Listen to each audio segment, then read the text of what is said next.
Mesdames et messieurs, bonsoir et merci de votre fidélité à Télé 7. Bienvenue dans ce nouveau numéro de notre émission, le journal de la rédaction. Le journal de la rédaction, c'est cette occasion que vous avez avec les chroniqueurs, avec les éditorialistes de la capitale, mais aussi de ceux qui viennent de tout à travers le monde, du pays, particulièrement pour analyser l'actualité de la semaine. Notre pays où l'actualité ici, la République démocratique du Congo, reste dominé par les concertations nationales qui se tiennent présentement, mais qui devaient déjà se clôturer depuis le samedi 28 septembre. Mais bon, il y aura probablement une nouvelle prolongation. Pourquoi pas? Parce qu'il y a des commissions qui n'ont pas encore fini leurs travaux. Mais l'actualité, c'est aussi la 68e Assemblée générale des Nations Unies qui a eu lieu au courant de la semaine. Et le président de la République, au cours de son allocution, a demandé à la communauté internationale non pas seulement de condamner ceux qui ne respectent pas l'accord cadre signé à Addis Abeba, mais également de les sanctionner afin que la paix revienne plutôt dans la sous-région des Grands Lacs qui est perturbée ou dérangée ces derniers temps avec les conflits armés récurrents qui n'en finissent toujours pas. Voilà les deux sujets qui font le menu de cette émission qui reçoit pour vous ce soir. Bienvenue Mario Bakoumania du groupe Mediaset. Bienvenue, bonsoir. Bonsoir Charlie. Bon retour au pays après avoir été au Brésil au courant de la semaine. Oui, merci Charlie, on a été là-bas. À côté de lui, nous avons Joachim Diana du journal La Colombe. Bonsoir. Bonsoir Charles. Et de l'autre côté, nous avons notre confrère Gérard Lemba du journal Notre Congo. Gérard, bonsoir. Bonsoir Charles. Voilà, bonsoir à vous tous qui suivez cette émission. Nous commençons par Joachim Diana, je voulais dire. Les concertations nationales se tiennent, mais aujourd'hui, l'actualité est vraiment dominée par le discours du chef de l'État à la tribune des Nations Unies. C'est par là que nous commençons. Le chef de l'État demande à la communauté internationale de jouer franc jeu parce qu'on peut condamner le Rwanda, on peut condamner les M23, mais il faut aller aux actions concrètes. Comment vous avez particulièrement analysé ce discours du chef de l'État et cette demande? Bon, en fait, ce discours, en ce qui me concerne, il a respecté la tradition chez Joseph Kabila, dire des choses vraies, c'est-à-dire être un bras de fer dans un gant de velours. C'est ce que j'ai toujours dit, le discours diplomatique, mais profiter de cette séance-là pour dire la vérité aux gens, pour que les gens puissent réfléchir, et non pas pour aller agiter la salle. C'est ce qu'il a fait. Le chef de l'État a clairement dit à la communauté, vous savez que la communauté internationale, je l'ai dit autrefois avec Ban Ki-moon, Kobler et l'autre là, Robinson, le trio là, surnommé, je ne sais pas, vous l'appellerez Barocco. Hein? Ban Ki-moon, Robinson et Kobler, le trio Barocco. Alors, ce trio-là, il se comporte parfois sur le terrain comme les arbitres au catch américain. Vous êtes en train de vous battre et puis l'arbitre vous essaie à vous un coup. Et à un moment donné, il n'est jamais qualifié d'irrégulier. Et surtout, si tu perds après un coup de l'arbitre, c'est fini, tu as perdu le match. Et c'est comme ça que se comporte la communauté internationale. Elle n'est pas que le chef de l'État cherche à le rappeler pour leur dire que c'est bien de condamner, parce qu'on a beaucoup condamné les experts de l'ONU, les experts du Conseil de sécurité ont fait beaucoup de... C'est comme si rien ne s'était passé. Mais il avait suffi qu'on dise qu'un des militaires avait profané un peu le cadavre d'un soldat, d'un rebelle de M23. Mais Ban Ki-moon est entré dans tous ces états, on doit sanctionner, et ainsi de suite. Vous vous rendez compte? Alors, pourquoi le chef de l'État a bien fait de rappeler que si on veut la paix, parce qu'en fait, le thème de cette Assemblée générale, c'est quoi? C'est commencer à planter le décor de l'après 2015. C'est-à-dire, nous commençons le deuxième millénaire pour le développement. Alors, c'est pourquoi le chef de l'État, oui, d'accord, planter le décor pour la paix après 2015. On ne peut pas planter ce décor-là aujourd'hui lorsque il n'y a pas de paix. Et pour qu'il y ait la paix, il faut que le Conseil de sécurité, donc l'Organisation des Nations Unies, traite tous les pays sur le même pied d'égalité, que tout le monde soit sanctionné de la même façon. Parce que personne ne peut comprendre que Taylor vient d'avoir 50 ans de prison pour avoir soutenu une rébellion en Sierra Leone. Et Kagame est tranquille, comme si au Congo, il vient chasser les antilopes. Ce ne sont pas des gens, il n'a pas soutenu les rébellions, c'est bien prouvé. Merci. Alors, Gérard, C'est vrai, mais il y a aussi dans la presse, on a vu certains journaux qui ont dit finalement que c'était un discours qui avait le goût presque du déjà entendu, mais au moins le chef de l'État a développé expliqué certaines choses, par exemple les efforts qu'il fournit sur le plan local avec la décentralisation, sur le plan économique, il y a beaucoup d'efforts qui sont faits pour essayer un peu de donner au pays la chance de décoller, et entre autres les concertations nationales qui seront évoquées au cours de cette émission. Pour vous, comment vous avez analysé ces discours du chef de l'État à la tribune des Nations Unies? Merci Charlie, vous avez bien employé les termes. C'est vraiment du déjà entendu. C'est-à-dire que le chef de l'État, à mon sens, devait traduire l'aspiration populaire de cette population. Si elle est l'expression de tant de victimes. C'est-à-dire que nous nous disons, puisque ça a été déjà dit, Diane vient de le dire ici, combien de fois avons-nous entendu déjà des condamnations? C'est-à-dire que c'était encore une occasion pour lui, pour qu'il se montre un peu plus dur vis-à-vis de cette duplicité de la communauté internationale. C'est nous qui sommes des victimes. Mais il a dit, les victimes doivent parler avec un langage aussi plus clair. Certes, c'est compris que derrière, il y a les multinationales, derrière la communauté internationale a ses propres agendas, et qu'aujourd'hui, mais Charlie, mais n'oublions pas, à l'annonce de la brigade force neutre, mais c'était l'espoir. C'était l'espoir. Et je me rappelle bien, Mende nous disait qu'au mois de fin avril, la brigade entrera en jeu et vous allez voir, certes, même du côté de M23, nous avons senti cette peur. Entre se ranger ou être roulé, broyé par le rouleau compresseur de la brigade. Où est-ce que nous sommes? Parce que la brigade est sur place, intégrée dans la force de la MONUSCO. C'est pour dire qu'effectivement, il y a là une duplicité dans la manière de se comporter de la communauté internationale. Les chefs d'État a eu cette occasion-là. Il doit traduire l'expression populaire. Il n'est pas seul, il représente un grand pays. Cette guerre a une histoire. C'est là, comme tu as dit, j'ai déjà entendu, je n'ai pas senti la victime se plaindre devant la communauté internationale. Tout le monde connaît que c'est le Rwanda, il l'a cité, c'est bien beau, mais aujourd'hui, rappelez-vous, il y a eu des cas similaires où Mobutu aussi a parlé dans ces tribunes de l'Assemblée nationale. Vous vous rappelez, quand il y a eu conflit entre Israël et Égypte, il n'a pas mâché les mots. Il dit entre un frère et un ami, le choix est clair. C'est là que nous attendons. Nous attendons le chef de l'État s'exprimer clairement où sa population va se retrouver. Ce n'est pas chercher du sensationnel. C'est nous qui sommes victimes, qu'on parle de 6 millions, et nous serons demain, ce serait 8 millions, 10 millions, et puis nous attendons. Non. Merci, général. La communauté doit sentir à nous, c'est nous qui sommes les victimes. Là, il faut attendre la prochaine Assemblée générale. Alors, bienvenue. Qu'est-ce que vous avez noté de ce discours du président Joseph Kabila par rapport à la situation que traverse notre pays? Oui, j'ai constaté que le président a soulevé cette épineuse question de l'impunité dont bénéficient les régimes de Kigali. Ce traitement de faveur, il l'a fustigé. Pour moi, c'était courageux de sa part de le dire, de le déclarer devant l'Assemblée générale des Nations Unies. C'était une tribune qui lui était offerte de démontrer à la communauté internationale que la RDC continue de subir l'injustice de cette communauté internationale.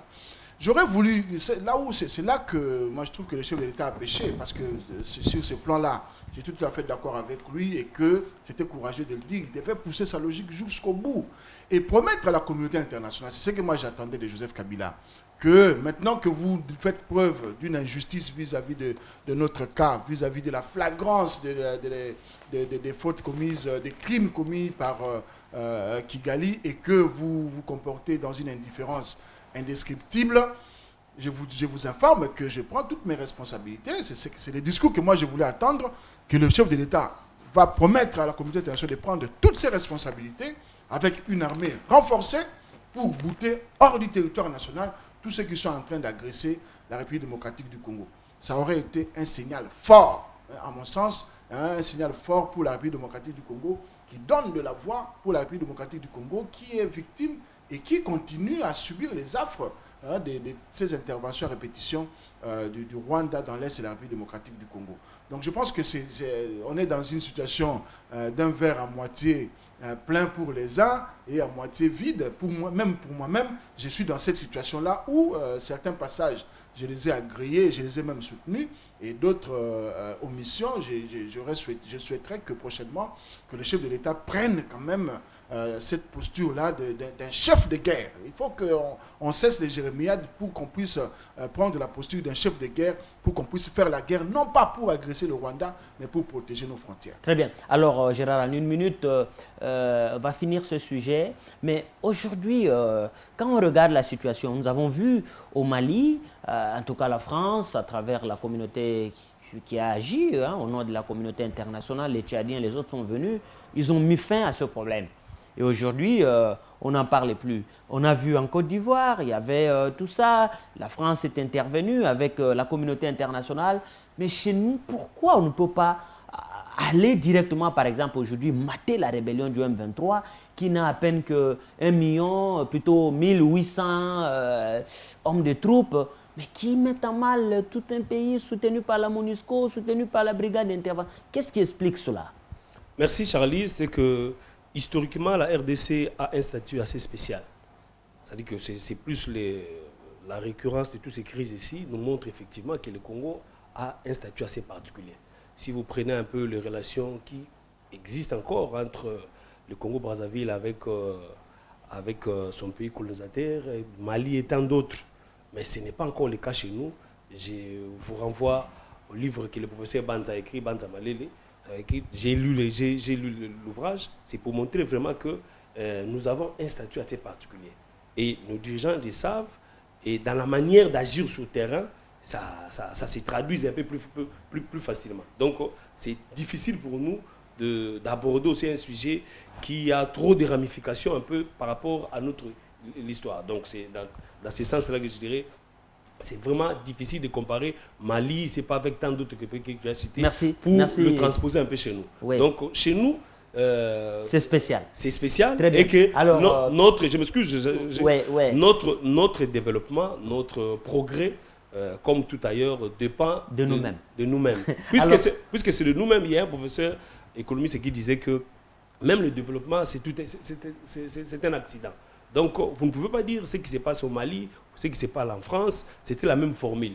L'essentiel pour nous, c'est de dire qu'est-ce que nous, la population, nous faisons un peu de l'avenir de notre pays. Très bien. Voilà alors, nous nous plaignons, là, on dit, bon, la communauté internationale ne nous aide pas assez, même si c'est vrai, la MONUSCO est là, on voit la brigade d'intervention, mais aujourd'hui, pourquoi nous ne pouvons pas bénéficier de même faveur que les autres pays du monde?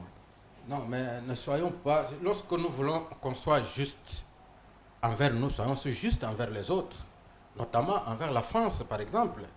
N'oubliez pas que n'eût été la France avec l'opération Artemis, il n'y aurait jamais eu de casques bleus. La MONUSCO, là-bas, pour aller à la province orientale, dans les tours là, ils avaient tellement peur. Il avait fallu que la France pèse de tout son poids pour qu'elle amène l'opération Artemis dans le Kivu, stabiliser le groupe pour qu'en fait les casques bleus maintenant partent.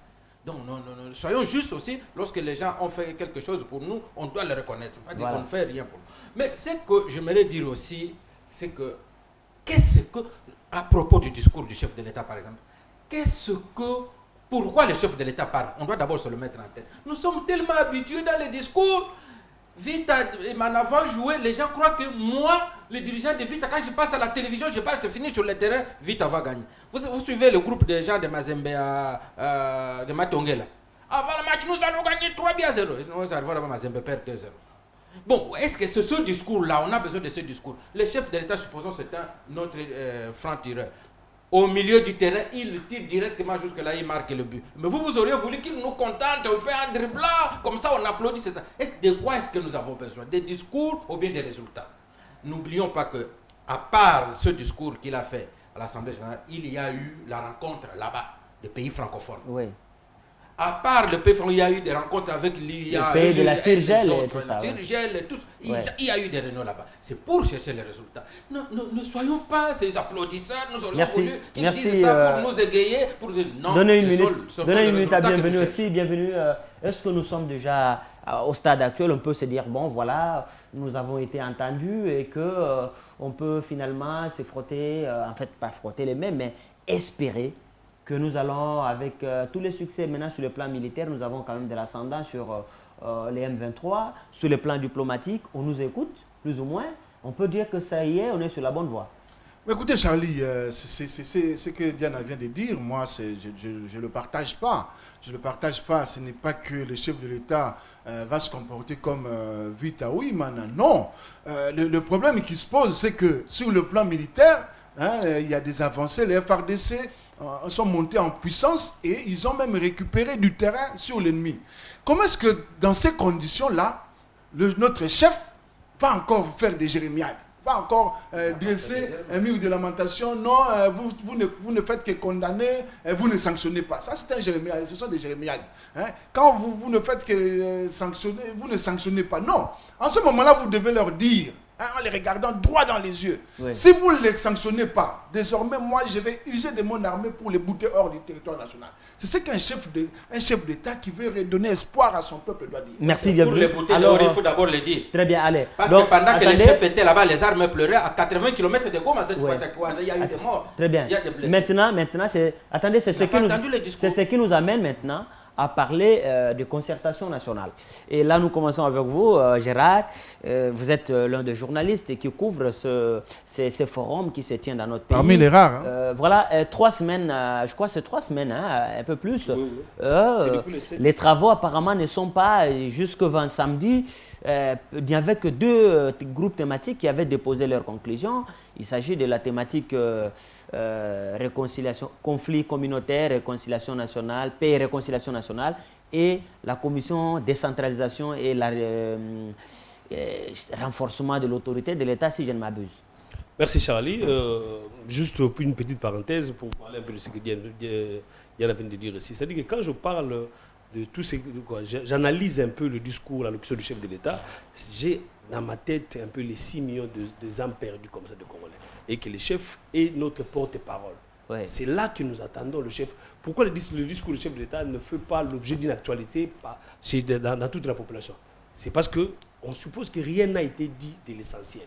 C'est nous qui sommes victimes. Qu'est-ce que vous auriez voulu Je m'excuse, je t'ai donné l'exemple ici par rapport à ce qui s'est passé entre Israël et l'Égypte. C'est juste une parenthèse. Donc, il n'y a pas quelqu'un d'autre qui peut parler à notre place, surtout quand il s'agit des morts, avec passion comme nous-mêmes. Et le chef de l'État est mieux placé pour qu'il exprime tout ce que nous endurons comme difficulté. Quand nous ne le sentons pas, il faudrait le dire. Le chef de l'État n'a pas confectionné ce discours lui-même. C'est toute une institution. Il a des services qui connaissent mieux la situation. C'est la personne la mieux informée de ce qui se passe au Congo. On va donc, verser ce tout n'est ça pas fait sensationnel, c'est parler comme un Congolais victime de cette situation. Il y a la ligne de conduite aussi qu'on donne à toute personne qui parle. Ouais. Alors maintenant, la ligne de conduite. Oui, ça, vous avez raison. Ce qui est sûr, c'est qu'il faut savoir qu'il y a des réserves diplomatiques qu'il faut avoir. Et au-delà seulement des réserves diplomatiques, je crois qu'il y a eu des balais diplomatiques qui ont eu lieu. On a vu, c'est que je partage effectivement votre inquiétude. Attendez, s'il vous plaît. Une fois, Mouzé a eu à raccrocher le secrétaire général d'État américain. C'était un péché diplomatique. Mais dans l'entendement populaire, on s'est dit, voilà les chefs. Mais il ne peut pas. Voilà les chefs qui comprennent. Il dit ceci. On l'a appelé. C'était en direct à la même, attendez, s'il vous plaît. Même, attendez, s'il vous plaît. Attendez, même le président. Tous nous finirons par là. Attendez, s'il vous plaît. Tous, Diana, nous finirons par là. Attendez. S'il est où, tous nous finirons par là. Qu'il soit du pouvoir ou de l'opposition. Tous, c'est ça que j'ai dit. Il y a des héros que dans une seule famille politique, c'est pas ailleurs. C'est ce que j'ai dit. Un instant. On ne veut plus. Que ce soit de la majorité ou de l'opposition, tous nous finirons par là. merci, Gérard. Attendez, un instant. Je partage. Attendez, je vous concède ce que vous dites là, effectivement, parce que vous auriez voulu que le chef de l'État enfonce encore un peu plus les clous. Mais effectivement, il y a beaucoup de gens dans la presse. Attendez, il y a des journaux qui ont même estimé que même le président iranien, dont le pays est honni sur le plan international, a rencontré le président Barack Obama pour lui parler des évolutions que son pays est en train d'enregistrer. Mais je crois que ce sont des choses qui vont aller petit à petit et on pourra retrouver tout le sens diplomatique et tout ce que nous pouvons voir comme tactique. C'est peut-être ça aussi la raison des concertations qui se tiennent. Revenons un peu dans des concertations. Vous avez couvert aujourd'hui. Quel bilan vous pouvez faire 3 semaines après? Le bilan, c'est... Négatif, je trouve que c'est peu. Négatif, je trouve que c'est peu. Du moment ça ne promet pas. Oui, j'attendais, je continue. Du moment où les concertateurs eux-mêmes, les délégués, les participants, dans leur subconscient, comme je lui ai dit, ils ne font pas confiance, ils ne croient pas à l'aboutissement heureux de ce qu'ils font comme travaux. C'est ça ce qui est plus grave. Quand vous faites un sondage, la population se désintéresse. Alors, les concernés devaient faire preuve. Mais qu'est-ce qui, à part des réflexions qu'ils font dans des salles là, qu'est-ce qu'ils peuvent faire davantage? C'est-à-dire que pour l'information, les travaux tels que ça se déroule dans toutes les salles, la presse n'a pas accès. Donc les informations que nous avons, nous les avons juste dans le couloir, dans les interviews, et puis juste dans les analyses. Ce qui s'est fait, c'est que je pense que dans ce qui s'est fait comme travaux, des concertations, il y a le plus important et par rapport à ce qui par rapport à ce qui s'est fait, comme on dit, la politique de couloir. Voilà un peu ce qui échappe un peu beaucoup de Congolais. Mais en tout cas, dans l'ensemble, quand vous voyez le comportement de l'opposition, c'est pas tantôt ils reviennent, tantôt ils sortent, ils font comme déclaration qui, au finish, c'est considéré comme étant juste monter les enchères. On s'est dit, en tout cas, dans l'ensemble, Charlie, ce que pense la population, en tout cas, il n'y a rien. Merci. Alors, on va revenir à vous. C'était au chef de l'État. C'était au chef de l'État, comme étant initiateur de cette ordonnance, de chercher à trouver, à maximiser toutes les chances. Alors là, on fera beaucoup de temps. Alors, on avait besoin de 2 semaines, plus probablement 5 jours. Mais là, on risque d'aller au-delà de cette période. Est-ce qu'on peut dire qu'on avait sous-estimé le travail à faire? Bon, mais écoutez, si je suis très bien les travaux tels que ça se fait, même si on n'est pas accrédité là-bas, mais on comprend qu'il ne reste plus que 2 ateliers qui doivent travailler aujourd'hui et demain, qui est pratiquement lundi. Économie et je pense que le mardi ou plus tard mercredi, ils auront terminé. En ce qui concerne terminer le travail, je pense qu'ils termineront. Vont-ils terminer bien ou mal? Ça ne dépend même pas des travaux, ça dépend des aspirations de chacun. Oui. Chacun est parti à ces concertations avec un agenda. Il y en a qui sont partis avec l'agenda financier. Il s'est dit, là, au moins 400, quand je calcule, ça me fait quelque chose, je peux acheter quelques tôles pour terminer là-bas, ou je peux mettre la peinture à la maison. Et là, il gardera le souvenir des concertations. Mais s'il n'y a rien, donc pour lui, les concertations n'auront servi à rien.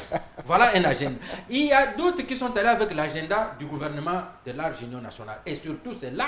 On va y arriver, D'accord. Donc c'est là où, s'il n'y a pas gouvernement, pour ceux qui sont allés pour le gouvernement... Pour ajouter une phrase, Charlie. Attendez qu'il termine d'abord. Oui, je vais revenir. Si il y a gouvernement, ils vont avoir le poste, mais ceux qui n'en auront pas, pour eux, les concertations n'auront servi à rien. Ça sera comme 1 + 4 = 0. Très bien. Alors, bienvenue. Attendez d'abord que bienvenue donne aussi. C'est vrai que vous n'étiez pas au pays, vous êtes revenu. Vous avez quand même eu écho de ce qui s'est fait depuis quelques 3 ou 4 jours. Quelle analyse vous faites aujourd'hui sur la tenue des concertations avant d'arriver à leurs objectifs? Charlie, malgré mon absence du pays, j'ai suivi jour après jour l'évolution des concertations. Les travaux tels qu'elles se déroulent, je ne partage pas un quelconque optimisme dans la mesure où j'ai comme l'impression qu'on fait du surplace et que ce serait difficile qu'on puisse avoir des déclarations ou non, des recommandations qui puissent faire bouger les lignes de manière notable. Mais ce que je note de positif dans ces concertations, c'est que les Congolais commencent à se parler. Ça, au moins, pour moi, c'est un palier important que la classe politique ait accepté de se parler.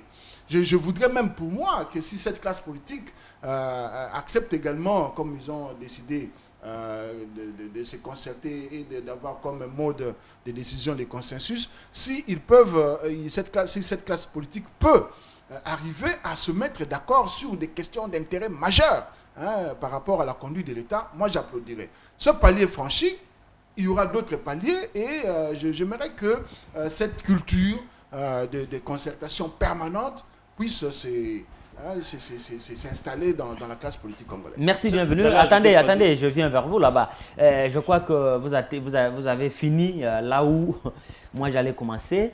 Effectivement, Gérard, il n'est plus un secret pour personne. Il se chuchote dans le couloir et les gens disent même que la guerre à la commission réforme institutionnelle serait due essentiellement à la proposition par presque le 2/3 ou même le 3/4 des participants à la création ou la mise en place d'un gouvernement de consensus. Est-ce que vous en avez entendu parler? Si oui, à quoi ça rime finalement? Bon, la vérité, c'est que ce genre de formule, ce n'est pas sur écrit, ce n'est pas sur un papier. Ça s'est fait en coulisses, comme on dit, sur le couloir, comme vous avez dit. Moi, j'aimerais un peu revenir pour faire un petit témoignage. Il y a un de délégués, professeur d'université, qui, au niveau de thématique du Royal Hotel ici, économie, secteur productif et puis finances publiques, qui dit, si on me demandait aujourd'hui de restituer ce que nous faisons comme travaux à un auditoire des étudiants, je te dis, je ne saurais même pas. Jusque-là, je ne sais pas qu'est-ce que nous faisons ici. Je me suis dit, mais si c'était un professeur d'université qui a cette difficulté de restituer ce qu'ils ont fait ici, et surtout que c'est un professeur aux facultés de l'économie. Donc, à plus forte raison, pour la population dans l'ensemble de comprendre ce qu'ils font. Mais est-ce que la population... Attendez, vous avez la parole. Est-ce que la population a besoin de ces recommandations-là ou a besoin qu'on traduise en acte les recommandations? La population n'a pas besoin de comprendre les résolutions.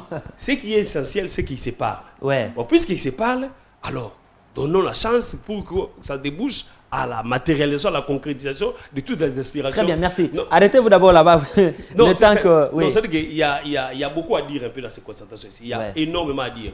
Il y a quelqu'un pour un peu donner toutes les facettes qui attestent l'échec un peu de la concertation. Il est du PPRD.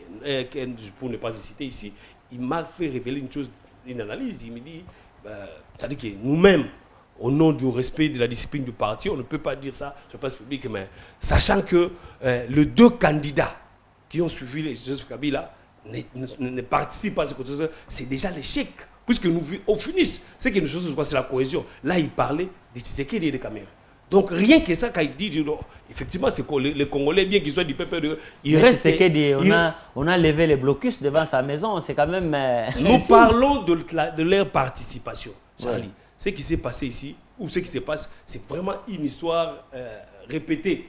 Quand on a parlé du Parlement 1, Parlement 2, 3, tout ça, c'est ce qui s'est fait aujourd'hui. C'est comme si nous sommes capables de décoller. C'était la classe politique et la personne la mieux placée pour trouver. C'est-à-dire que c'est au chef de l'État qui a l'impérium, c'est Joseph Kabila. C'est lui et lui seul qui peut faire en sorte que Tshisekedi participe, qui peut faire en sorte que Kamere participe. C'est lui, ce n'est pas Kamere ou Tshisekedi. Non, c'est quand il faut, certes, en politique, il sait pas, s'il faut parler en termes de...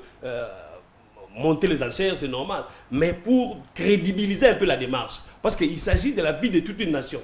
Tous ces acteurs-là passeront.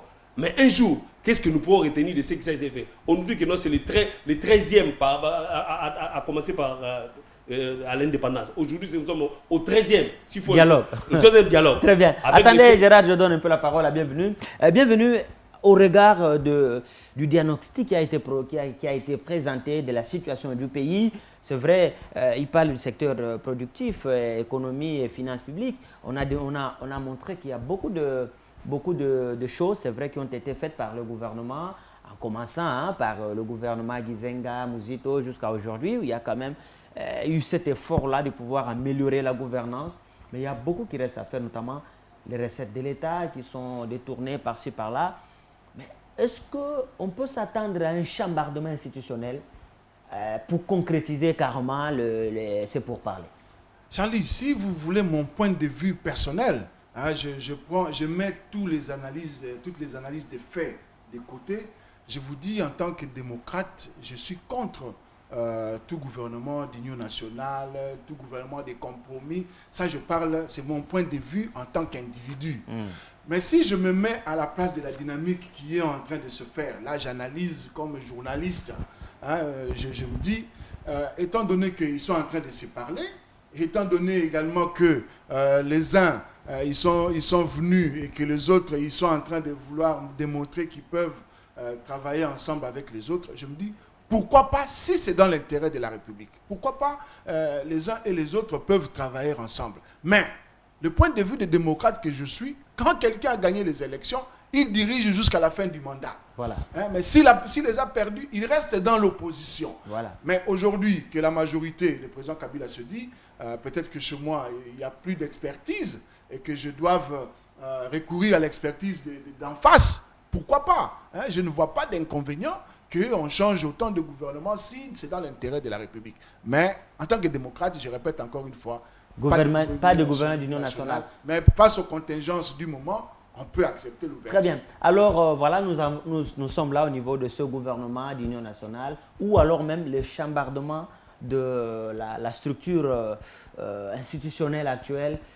C'est qui, d'ailleurs, on a vu des voix qui s'élèvent. Nous avons vu le collectif des ONG des droits de l'homme piloté par Maître Richard Bondo. On a vu les députés Merio Kunji. J'ai vu le groupe de gens qui parlent même d'une dynamique pour le vrai dialogue, qui tous disent qu'ils ne sont pas d'accord avec ce qu'ils entendent déjà parler, la probable formation d'un gouvernement de cohésion nationale ou de consensus, comme on l'appelle. Comment vous avez analysé toutes ces informations? En fait, la proposition, la demande, elle est persistante. Elle vient de l'opposition. J'ai par exemple suivi le professeur Matoussi, là. Vous connaissez le candidat, docteur Matoussi, là, qui était candidat des catholiques en 2006. Il a dit ceci, que selon la logique, nous ne pouvons pas réfléchir, faire des recommandations et ne pas mettre en place un exécutif qui va exécuter ces histoires-là, nous allons donner à l'autre. Nous devons par tous les moyens mettre en place un gouvernement de cohésion nationale, comme ils l'appellent eux. Mais moi je pense qu'un gouvernement de cohésion nationale, c'est une escroquerie. Qu'est-ce que ça va faire? Vous allez vous rendre compte qu'il le prend maintenant, il reste 3 ans de la législature. Quand nous allons arriver vers les derniers mois, 3-4 mois, comme ils veulent encore avoir d'argent, ils attendent peut-être 3 mois avant, ils ont commencé à créer des incidents pour sauter de la baraque, pour récupérer le temps de l'opposition et tout. Et à ce moment-là, la majorité aura gagné quoi? Rien du tout. Moi, je dis, il y a 2 logiques. Si on veut, on laisse le gouvernement actuel aller jusqu'au bout et on se bat à la fin de la législature avec tous les moyens politiques qu'on a à la disposition pour bouleverser les choses, pour conserver le pouvoir ou pour le perdre. Mais alors là, à la fin de la... Ou alors, on dit, d'accord, nous mettons un gouvernement de cohésion nationale, pas d'ouverture, mais un gouvernement de cohésion nationale avec une transition qui va au-delà peut-être de 3 ans, qui reste au même une transition de 3 ans, mais ça ne sera plus le gouvernement de la majorité actuelle. Alors à ce moment-là, on annule tous les mandats et en 2016, on repart à zéro. Voilà, là au moins la majorité aura gagné quelque chose. Mais dire aujourd'hui, on ouvre, on fait entrer ces gens-là, et puis après, 3 mois après, ils vont sauter pour dire nous sommes de l'opposition. Mais imaginez-vous qu'on a fait le gouvernement d'union nationale à San-Site. Quand on est allé aux élections en 2006, ils étaient opposants. Jean-Pierre Bemba opposant, il était opposant à lui qui était vice-président de la République. Robert Roy opposant, il était opposant à qui vice-président. Zahid Ngoma opposant, mais tous étaient dans le gouvernement. Or, la logique des San-Site et de l'accord global inclusif voulait qu'il n'y ait pas d'opposition d'un côté. Mais ils ont créé l'opposition. Ils se sont tous ligués contre une seule personne. Et en 2016, vous allez voir. Moi, je pense que si la majorité a des cadeaux à faire, d'accord qu'elle le fasse, mais moi, je n'accepterai pas un gouvernement où pour une majorité pour laquelle on se battit pour qu'elle soit là, et que demain on prenne bienvenue là-bas, on les met là-bas. Moi je suis dans mon coin, je les garde bienvenue, je dis que au nom de la cohésion nationale, bienvenue, continue. Moi je veux... Je ne suis pas demandeur, Diana.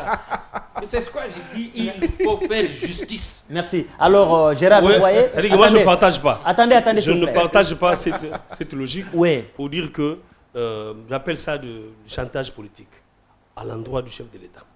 c'est une dynamique. Les concertations, nous savons ce qui a été dit par Léon Kengoadon, le président du Sénat, et qu'au finish, nous aurons un gouvernement de l'âge national où l'opposition sera bien représentée. C'est bien beau, mais ce que fait l'exécutif actuellement, c'est quoi? C'est du chantage politique. C'était au pouvoir discrétionnaire des chefs de l'État de choisir les surdoués. Mais les surdoués, disons-les, ils ne sont pas indispensables. Ils ne sont pas indispensables. Même si je ne partage pas, je m'excuse Charlie, même si je ne partage pas la méthode ou l'approche que nous faut voir un peu certains opposants, comment toujours trouver la brèche pour entrer dans l'exécutif, même si je ne partage pas, au moins donner au chef de l'État ces pouvoirs-là, s'il trouve que c'est ça la formule qui pourrait un peu décanter la crise. Souffrez, il y a encore d'autres surdoués qui sont dehors. Souffrez d'accepter. Non, je ne parle pas de la majorité. Je ne parle pas de composants. Gérard, attendez. Ce qui se fait aujourd'hui, c'est du chantage politique. Oui, on montre au chef de l'État, ce gouvernement ici est indispensable. Très bien. Alors, bienvenue. C'est ça aussi la grande difficulté. Parce que attendez, s'il vous plaît, on n'a plus assez de minutes. On ne peut pas manger les omelettes sans casser les œufs. Comme il vient de le dire, si les opposants ou que ce soit même la société civile, si on doit les intégrer dans un gouvernement, il va falloir payer le prix. C'est soit modifier la Constitution, ce que beaucoup de gens refusent, c'est soit annuler les mandats actuels. Quelle formule on va appliquer pour avoir ces gouvernements de consensus? Charlie, moi je n'aime pas l'hypocrisie. Je n'aime pas du tout l'hypocrisie. J'ai horreur de marché des dupes. Aussi aujourd'hui, moi je l'apprends là que c'est l'opposition qui est demandeur, qui voudrait absolument être au gouvernement. Si aujourd'hui, c'est ça la démarche de l'opposition, ben, l'opposition amènera à la table de négociation des concessions. Et des concessions qui iront dans le sens de modifier la Constitution et prolonger des mandats. Non, attendez, je veux préciser, vous avez la parole, excusez-moi de vous interrompre, mais je veux préciser une chose. L'opposition, selon les cadres qui soutiennent ce gouvernement d'union nationale, disent, comme le constat a été fait sur la gouvernance du pays, que le pays est mal gouverné, qu'il y a des problèmes qui se posent, qu'on ne peut pas continuer, d'abord à cause des élections très mal organisées de 2006, donc 2011, on considère que même les gens qui se prévalent dans la rue, qui sont des députés, ils ont pour la plupart été nommés. Donc, n'ayant pas gagné les élections, ils ne peuvent pas dire qu'ils sont de la majorité.